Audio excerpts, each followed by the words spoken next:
آج 10 محرم کا دن تھا۔ میں اپنے کمرے میں بیٹھا تھا کہ اچانک امی اور بھائی نے مجھے آواز دی۔ امی نے کہا کہ وسیم، ہم نے حلیم تقسیم کرنی ہے، تمہاری کیا رائے ہے؟ میں نے فوراً کہا بالکل، یہ تو بہت اچھا کام ہے، چلیں مل کر تیاری کرتے ہیں تاکہ زیادہ سے زیادہ لوگوں تک پہنچ سکے۔ یہ سن کر دل کو بھی خوشی ہوئی کہ آج ایک اچھے کام میں حصہ لینے کا موقع ملا۔ اس کے بعد میں سیدھا کچن میں آ گیا تاکہ دیکھ سکوں کہ کیا تیاری پہنچی ہے۔ یہاں تمام چیزیں تیار رکھی ہوئی تھیں، ہر طرف مصروفیت تھی اور امی بڑے پیار سے حلیم تیار کر رہی تھیں۔ گھر کا ماحول بہت ہی خوبصورت لگ رہا تھا، سب ایک دوسرے کا ہاتھ بٹا رہے تھے اور یہی لمحے انسان ہمیشہ یاد رکھتا ہے۔ کچھ دیر بعد الحمدللہ حلیم مکمل تیار ہو گئی، اس کی خوشبو پورے گھر میں پھیل گئی اور دل دیکھ کر بھی خوش ہو گیا۔ اب اگلا مرحلہ تھا ایسے لوگوں تک پہنچانے کا۔ اتنے میں بھائی نے کہا کہ وسیم، اب جلدی سے نان لے آؤ تاکہ حلیم کے ساتھ تقسیم کیے جا سکیں۔ میں فوراً بازار کی طرف نکل گیا۔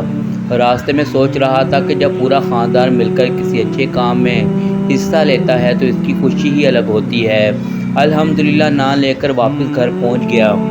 واپس آ کر ہم سب نے مل کر حلیم اور نان پیک کرنا شروع کیے۔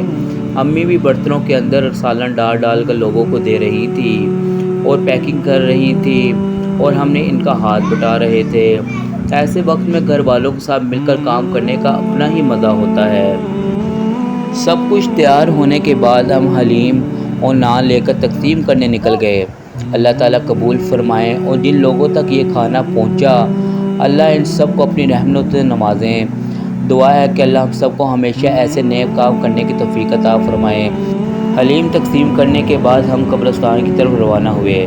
آج دل میں الگ ہی کیفیت تھی کیونکہ میں اپنے ابو کی قبر پر حاضری دینے جا رہا تھا۔ قبرستان پہنچ کر سب سے پہلے میں نے اپنے ابو کی قبر کو صاف کیا، ارد گرد کی صفائی کی، پھر فاتحہ خوانی کی اور ان کے لیے دعا کی۔ اللہ تعالیٰ ان کی مغفرت فرمائے، ان کی قبر کو جنت کے باغوں میں سے ایک باغ بنا دیں اور انہیں اعلیٰ درجات عطا فرمائیں، آمین۔ اس کے بعد ہم واپس گھر کی طرف روانہ ہو گئے۔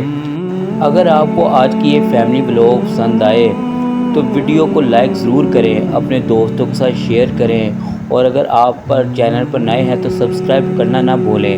یہ اپنی دعاؤں میں سے ہمیں اور ہمارے گھر والوں کو ضرور یاد رکھیے گا۔